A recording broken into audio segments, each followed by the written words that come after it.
संसदीय परंपराओं की, प्रोसीजर की, पार्लियामेंट्री प्रोसीजर की बात करते हैं, तब मैं तो गुजरात से आता हूं जब first speaker of Lok Sabha Ganesh Vasudev Mavalankar ji, जिसे मावलंकर दादा के नाम से पहचाना जाता था, वो उस थे महाराष्ट्र से, पर कर्मभूमि गुजरात की होने के नाते गुजरात में एक बहुत बढ़िया परंपराएं वहां बनी और उसी को चलते देखते हुए आज जब मुझे यहां बात करना है, तब मैं सबसे पहले तो यही कहूंगा कि भवन बदलने से कुछ नहीं होगा, दिल की भावना बदलनी चाहिए। इन परंपराओं को ठीक करने के लिए जो काम हमें करना चाहिए उसकी आज जरूरत है। लोकतंत्र में सर्वोपरि सबसे अच्छा दुनिया में माना जाता है लोकतंत्र को, कि democracy is the best system. फिर भी हम क्या कहते हैं कि राम राज्य हो तो अच्छा। ये क्यों कहते हैं हम? क्योंकि वो एक ऐसा राजा था जो लोगों की आवाज सुनता था। एक धोबी की आवाज निकली प्रशासक के खिलाफ, राजा के खिलाफ, तो राजा ने उसको देशद्रोही नहीं माना। राजा ने यह नहीं कहा कि ये धोबी, उसके वहां ईडी, सीडी, सीबीआई भेज दूं। राजा ने कहा कि राजा शक से परे होना चाहिए। हम बात करते हैं राम राज्य की। क्यों बात करते हैं? क्योंकि वो शासक, वो राजा ऐसा था कि झूठे बेर एक शबरी मां के आए तो महिला सम्मान में वो शासक विश्वास रखता था। वो झूठे बेर उस मां शबरी के उन्होंने खा लिए। और हम आज क्या बात करते हैं? मणिपुर में एक महिला के पर अत्याचार होता है, सुप्रीम कोर्ट फटकार लगाती है, तब तक हमारे शासक को उस महिला सम्मान की चिंता नहीं होती है, तब जाके हमें चिंता होती है।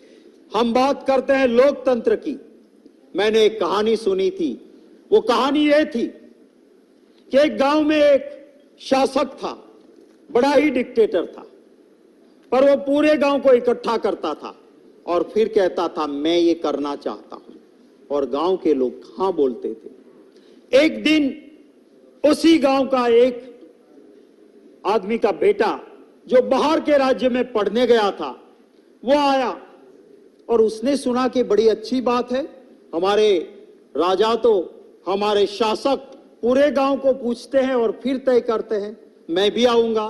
उसके बाप ने कहा बेटे आना है तो आ, पर जो सब कहते हैं उसमें हाँ हाँ हाँ बोलना और कुछ मत बोलना। गया बेटा वहां। शासक ने कहा बकरी ले गई ऊंट को। पूरे नगर ने कहा हाँ जी हाँ जी। वो लड़का खड़ा हो गया कि बकरी इतनी छोटी सी ऊंट को कैसे ले जाएगी, मैं सहमत नहीं। ठीक है, सभा बर्खास्त हुई। जैसे ही घर आए बाप ने थप्पड़ लगा दी। क्या कर दिया तूने?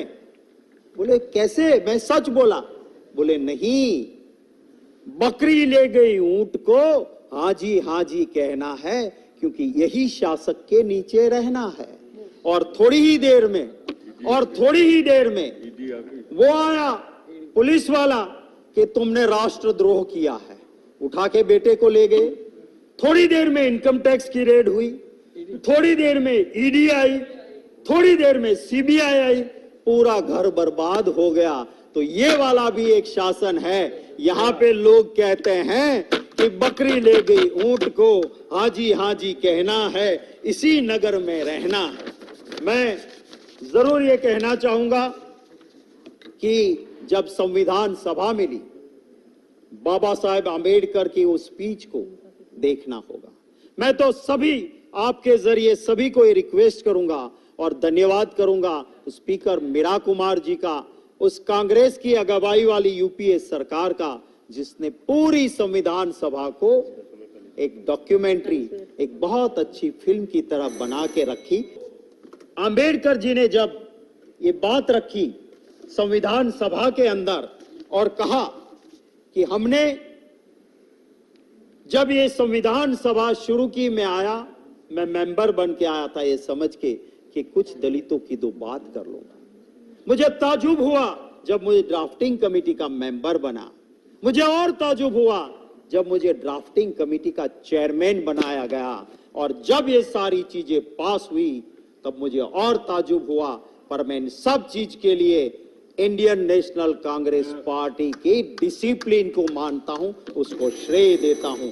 और एक ही लाइन में बात खत्म करता हूं कि जब ये कहते हैं नेहरू जी के लिए, मैं कहता हूं कि अटल बिहारी वाजपेयी जी ने पार्लियामेंट के अंदर जो लफ्ज नेहरू जी के लिए कहे थे, कम से कम उसको एक बार पढ़ लेना, उसको एक बार दिल से लगा लेना। वो बोलने वाले विपक्ष के नेता थे वाजपेयी जी, जिन्होंने कहा था नेहरू जी के लिए, उसको कम से कम याद कर लेना। तो फिर आपको नेहरू जी के खिलाफ बोलने की कभी भी दिल से इच्छा नहीं होगी।